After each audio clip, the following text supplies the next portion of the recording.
people, the facilitator, the executor, or the orchestrator, but the people are the boss. Thank you. One, I'll ad-lib a little bit. I learned as a parent never confuse kindness and weakness. So the difference between niceness and accountability, and that servant leadership is not just about being nice. And then the other one we talked about was completeness in communication, how to share with others what needs to be done without being patronizing, but giving them enough room and space to repeat back to you, to ask questions, so that you can move quickly and efficiently, but also with enough communication. Good afternoon, everyone. Our discussion was very diverse. We touched on a lot of issues, but our two topics, or two talking points that we came up with, being a servant leader to serve outside of our comfort zone, and then taking time for awareness and introspection.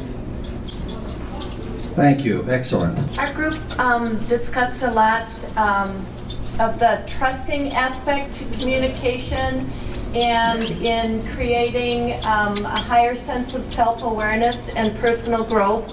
I think that as we listened to the presenters and then discussed with each other, we realized that through the ages, maybe we're coming back to a place when we talk about living in the calm of the storm, and we see things changing around us. People talk about mindfulness and listening and communicating, that we're thinking we're all being called right now to live in that calm, and that sometimes in the present moment we don't need to resolve a problem, that the people around us can negotiate that struggle, and we can trust that they will bring the group to a different place. We had quite a robust discussion as well. 6 points we wanted to bring forward. First, we had a great discussion about the needs in our veteran community. One of our members of our group mentioned that 22 veterans a day are committing suicide.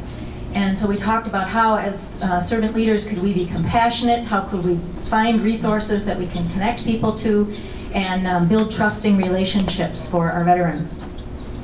Secondly, we talked, as some of the other groups did, about stopping, being in the eye of the storm, making time for silence, reflection, and journaling. Thirdly, we talked about the need for one-on-one connection in our society today, particularly outside technology. One of our members talked about our time frames are different. We're talking about ideas, we're talking about making changes, and we process differently. Some of us make decisions quickly, others make decisions more slowly, and how do we give each other time to come to the same place? We talked about our struggles, each of us, how not to work all the time, not to work on the weekends, to make time for our families and our friends, and to be intentional and deliberate about that. And lastly, we talked about how prevalent is servant leadership in our communities, in our companies and organizations today. And one of our members came up with a great sort of anecdote for himself that we all have adopted today. Did I learn something? Did I help someone? And if so, the money will come. And we wrestled with two questions. The first one is, if we're practicing this at work, why are we not further along? And as we discussed it a little more, it was, we're hiring the right people, but we have everybody fully aligned. We have everybody really aligned, and so it was about being more deliberate in discussing as servant leaders, but also looking for ways to align them. And the other question that we had more to do with why don't we really take more time to do this? And we're so busy that we don't have time to retreat and do these types of reinforcement. And we talked about it being like swinging a dull axe. You're so busy cutting down a tree with a dull axe that if you took time to sharpen it, you would actually be more productive. Part of the main two topics we had was we liked the eye of the storm hurricane thing, and we got talking about how important it is for us to take the time to be silent and be with yourselves. One comment was, if you're not filled up, how can you flow out to others? So you need to take that time to fill yourself up It's critical to take the silent time, and then because you're a better person, you can make others better, following the theme here. Then we got on to talking about talking with employees other than work and how to relate to the employees. And we actually had a few good examples. One person here said they have weekly team meetings, but they can talk about anything. It doesn't have to be just work.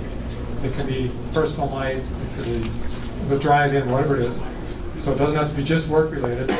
Another one said that they start their team meetings with personal first.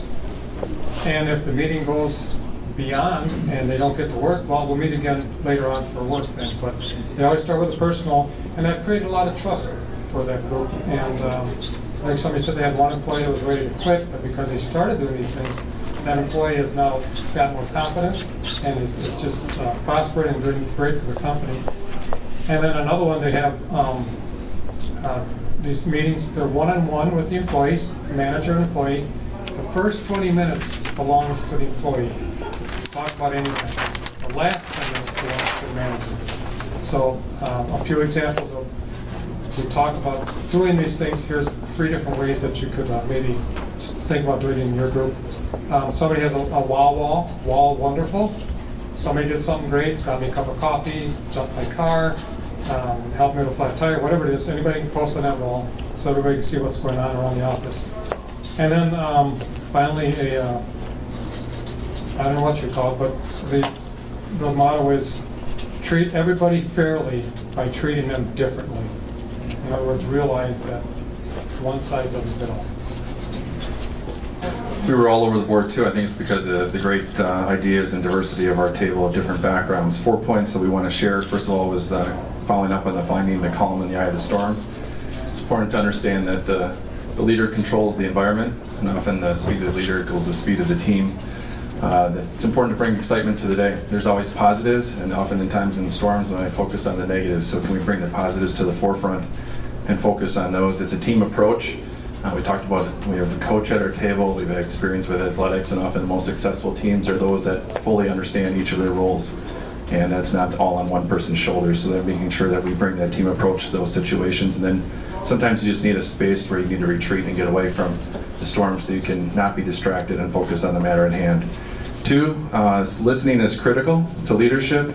We talked about the question of what are some strategies that people have used to be good listeners or grow in their listening skills. The importance of taking notes, the importance of repeating back. This is what I heard you say. I want to make sure I understand you clearly. Eye contact in the moment. We've all been in a situation where maybe someone's not looking at you, they're looking past you, and you know how that made you feel. Make sure we don't want to let others feel that way. And then put the phone away. Don't lay it down on the table and then start your discussion. It sends the message that maybe the phone is more important. Then 2, that gives to the 3rd point to giving people what they don't know they need. It starts with listening. You got to be able to know their story and be able to know them deeper so that you can provide that for them. And then 4th, that leadership is really about influence. And sometimes to bring about change and impact other people, we may not have the most influence even though maybe we're the top in our position or title. And so we have to understand who are the top influencers in our group and work through those people to impact in others. And we have to be okay with that, with ourselves first in order to impact change. We touched on a couple different topics. One of them was to be a great leader, you have to have great communication skills. Learning to listen and actually focusing on what your partners are saying, staying focused and not interrupting.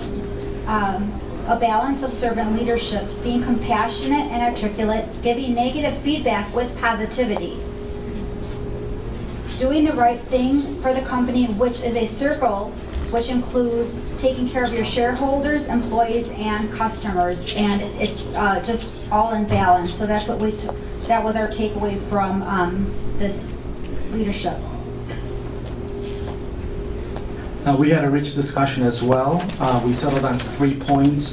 The first one in regards to practice, the fact that it requires perseverance and assistance. So there's a persistence that's necessary, and there's an assistance that's necessary. So the importance of coaching came to the light. Then the second point was regarding fundamentals. Tom told the story that even though he operates at a high level of proficiency, every year he goes to a fundamentals course, and that reinforces those concepts. The third one was that it's servant leadership. It's simple but not easy, and I think we've heard that before. That it's simple to understand. The concepts are intuitive, but it's not easy. So we're all on a journey. Thank you. We had 3 points as well, and the first one being for productivity, that focus is more important than multitasking. So when you're able to focus on one thing at a time, you can put your whole effort into that and really have it be a successful product than trying to work on multiple things. We also discussed having, with Servian leadership and being that company that really strives in that, your employees are at the top. But with that, the employees have a certain responsibility because they are at the top. So how to have the courage to hold them responsible to driving the factor of the company themselves, and they're the ones leading. So do they know that, and do they know their responsibility? And then the last one is leading with love versus fear, that really stuck out to us as being a driving factor. And when you're working with your employees, that you're putting compassion and that empathy towards them versus telling them what they have to do and threatening them with courses of action or counseling. Our group, like several of the other groups, found the calm in the eye of the hurricane resonated deeply. And for our group in particular, very often those we serve can be in deep distress. And we talked about how slowing things down and modeling calm behavior is what's necessary to help serve them to start making that transition out of that deep distress. We talked about meditation being used to foster calm in ourselves, that to get to a calm behavior for others, we have to practice it. We have to learn and practice calm behavior. And if we don't know how to do that, we don't know how to meditate, we get help. Have somebody who's experienced in it teach us how to do that. When things get busy, intuitively we want to speed up, but we need to slow down. And that helps to aid in prioritizing so that you can address the critical needs first. We often are called upon to help people get outside of their comfort zone so they can grow. And that requires us to foster empathy for their situation and also listening about their self-perceived limits. We talked about too that you need to focus on the other in that exercise, and that requires you to be self-aware so you can stop worrying about how you're treated and really hear the other person.